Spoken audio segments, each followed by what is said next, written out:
gonna write us a hit. An anthem to things that aren't perfect but are still great. That's like us. We're gonna have the biggest comeback in pop music history.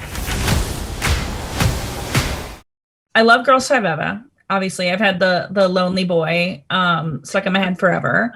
The lonely boy in New York. I'm raising, not lonely, but definitely like a weird LA little boy. Your character Summer Busy is the hot one, is quote unquote the hot one, but she also can't really sing. And instead, just like says the sultry word. Yeah, says the sultry words at the end of the song. Right. What was that like? Because you actually can sing. So yeah. Well, and I think that it's all about basically like the entirety of the thematics of the show and also my life, Mara, are about defying expectations of others. And so for me, in the log line of who Summer is, it's like least talented, hot, enthusiastic. And I think that the trick always in life is to be able to surprise people with what you're really capable of. When they expect you to be one thing, to be able to give them another flavor.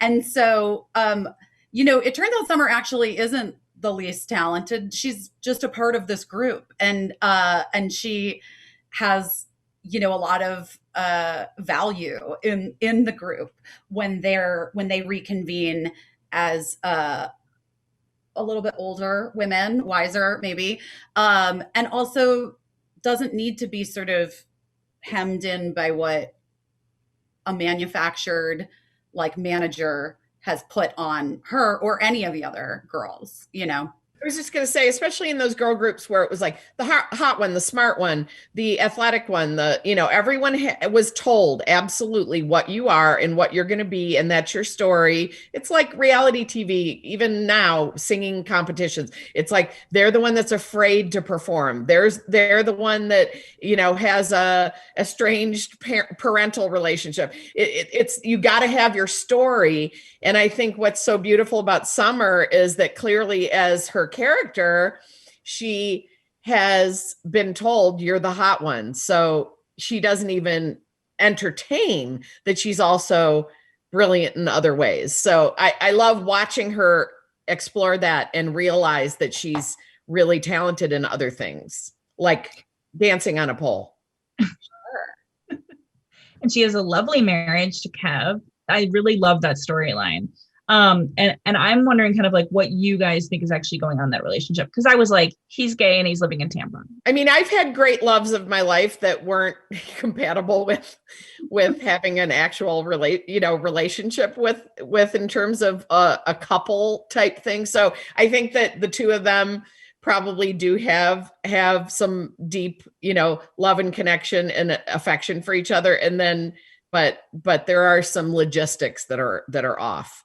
And Gloria doesn't want to out him. She doesn't want to humiliate, him, but she doesn't want her friend to live a life of lies. She doesn't like lies. I mean, I think that it's like sort of the wonderful thing about the Summer Kev relationship as it applies to Summer's character, and then also really like Girls5eva's in its entirety, is that Summer is a character who's really like never given up the bit, and she's like living this manufactured life because the alternative is too painful and too hard to face, which is that you got to fucking figure it out on your own and do it. And you can't just be set up with someone via publicists and like, that's your great love story, if you're not actually fulfilled, if there's nothing real underneath it, which is like ties into the voice and the whole thing and her makeup and the hair and the extensions and all of the stuff that like Summer piles onto herself to try to hide having to face the reality of it. I think this season really lands on also the that we don't need to be perfect, but we can be amazing, but not perfect. And I think all of our characters and ourselves probably in real life, I'm sure, are always trying to not listen to that voice of like, it's not good enough, or, if you're going to do this, you can't do it. and have it be a B, even an A- or a B+. Like it has to be perfect or I don't want to do it. And you learn my gift of being 58 is, I don't know if I was supposed to tell my age. But my gift truly is that you go, oh yeah, that's plenty. Like you are doing plenty. You do not have to be perfect. I love Gloria. Gloria is sort of like, she's the sporty one with short hair. You know what I mean? In the group. And then really like learning who Gloria actually is once Girls5eva breaks up. What do you like about her arc, Paula? And are you offended you weren't asked to play your younger self? Well, I mean, there's only so much CGI that they can do scientifically so far in cinema.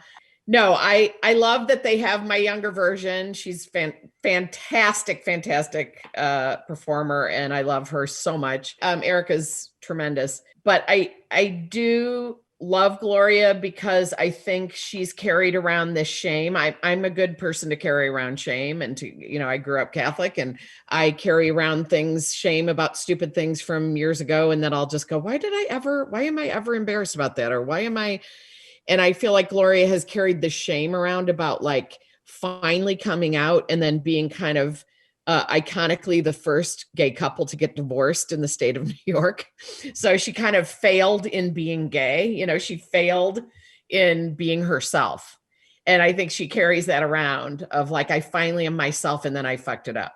So I like that she, I like that she realizes that she doesn't need to fix that. She doesn't need to necessarily go back and fix that, even though maybe that might be a running thing because that's my real wife playing my girlfriend. And so, I'd love to keep revisiting that because she's so great. And we had so much fun doing that. And it was fun to watch you guys make out for real. It was so fun. I can't even imagine doing that with anyone else. And so I love Gloria in the fact that she's protective of the group. She's, she wants to go pull guys out of cars that are on an Amber Alert. Like she wants to sort of save the world and be her own little superhero to help the vulnerable, but she's never helped the most vulnerable in her life, which is herself. And now she's kind of doing that. I'm glad you brought up the Amber Alert because I was going to say I really related to that. Like that's me. I was like, yes, it is the perfect day. Yeah. Buying that car. Just all of a sudden realize silver alert or whatever. And I can't remember where it was, but I was living in an apartment where I looked out. It wasn't New York, and I looked out and saw this man wiping down the inside of a car with all these wipes and like taking the seat belt and wiping it. And then he took a black leather jacket and threw it in a dumpster. And I spent like hours calling the police and watching him, and they caught him and he stole the car, but I thought he killed someone.